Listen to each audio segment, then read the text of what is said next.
अस्सलाम वालेकुम जी।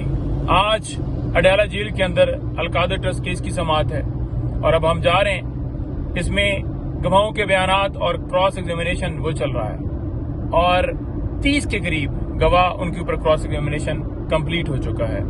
झूठा केस है, तफसील मैं पहले बता चुका हूँ। उसके अलावा तोशाखाना केस के अंदर आज फिजिकल रिमांड जो है वो भी मुकम्मल हो रहा है। अब जो फिजिकल रिमांड है वो जब दिया गया उसके बाद 6 दफा नैब की टीम जो है मुसलसल वहां पर जाती रही और खान साहब बता रहे थे कि वही सवालात जो पिछले केस के अंदर पूछे गए और मैं जवाब ऑलरेडी दे चुका हूं, लेकिन सिर्फ और सिर्फ हरासा करने के लिए। ये नैब जो तोशाखाना केस के अंदर गिरफ्तारी डाली गई वो बिल्कुल गैर कानूनी थी। वो क्यों थी? क्योंकि खान साहब प्रीवियस बिल्स फाइल कर चुके थे।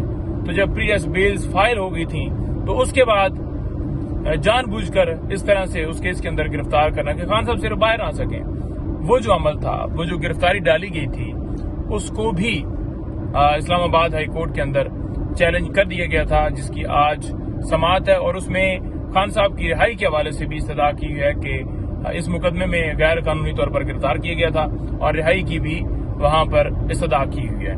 तो उसमें आज इस्लामाबाद हाई कोर्ट में समाअत होगी। इसके अलावा 3 बेल्स जो खान साहब की लाहौर में खारिज हुई थी एंटी टेररिज्म कोर्ट से, उनको भी लाहौर हाई कोर्ट के अंदर उन ऑर्डर्स को चैलेंज किया गया था, उसकी भी समाअत है। और जो फिजिकल रिमांड मजीद मुकदमात जो आपको पता है कि अचानक से पता चला जी कि 12 मुकदमात में खान साहब की जो गिरफ्तारी है वो डाल दी गई है, वो भी 9 मई के हवाले से थे, उनको भी चैलेंज किया गया था उन तमाम ऑर्डर्स को जो फिजिकल रिमांड के हवाले से थे।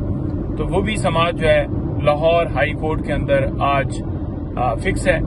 तो जो ही तफसीला आएंगी आपको आगाह करूंगा। अडयाला जेल खान साहब से मुलाकात के बाद आपको मुकम्मल जो है वो मैं वहां पर जो हुआ वो सारी तफसील दूंगा। बहुत शुक्रिया।